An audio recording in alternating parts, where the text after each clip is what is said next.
Hi everyone, I'm Jason Hatchell, Managing Director of JSource Corporation and creator of the Interview Pyramid interviewing technique. In our last video, we talked about deciding between strong candidates by looking at which of their key competencies, knowledge, accountability, and communication, and the corresponding tertiary traits of mentoring, planning, and doing are the greatest need for your organization.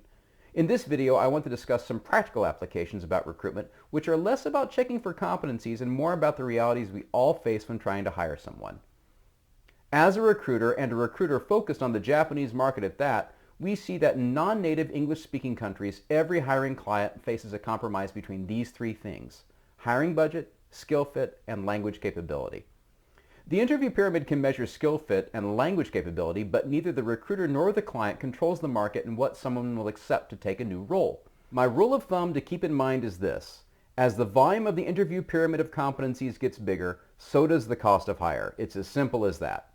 As recruiters, we're practical people, and when we advise you that we're not likely to find a young English-Japanese bilingual salesperson with a great track record for under $50,000 a year, it's not that we don't want your business. We'd love to have it. But we also ultimately understand the realities of our market and that this guy doesn't exist.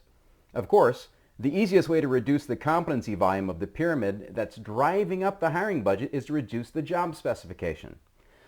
I know you didn't want to hear that, but don't lose hope. There's a simple way to reduce the spec that can save you and your organization money, at least for Japan. What is it? Focus on hiring for competencies other than English.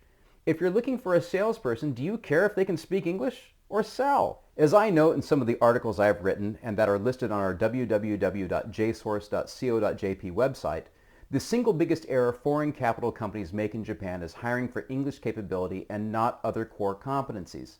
Now, of course, some companies will indeed need English-speaking employees due to reporting needs, and many companies need to develop the next generation of global leaders. I understand that, and hiring English speakers is the quickest way to do that. Doing something quickly, though, comes with a price.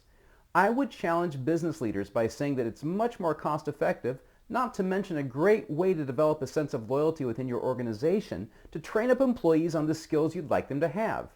These employees will be grateful for an employer that invests in them. Regarding lowering your job spec, here's something to think about. Many employers are looking for someone who matches their job spec 100%. And I understand this completely. Companies don't want to hire possibilities, they want to hire certainties. Plug and play, turnkey employees. But I would also say this: if the person already matches the spec 100%, where is the room for this person to grow? If there is no clear career path, if the person is hired to do a job rather than develop a career, you run the risk of someone leaving very quickly. If you use the interview pyramid and change your interviews so that you're interviewing not just for knowledge competencies, which most job specs are built from, but also interviewing for accountability and communication competencies, you could identify some candidates who just might surprise you, who are also less expensive. Start learning more about the interview pyramid by visiting us at www.interviewpyramid.com. Once there, you'll find a series of videos that explain the interview pyramid interviewing technique in detail.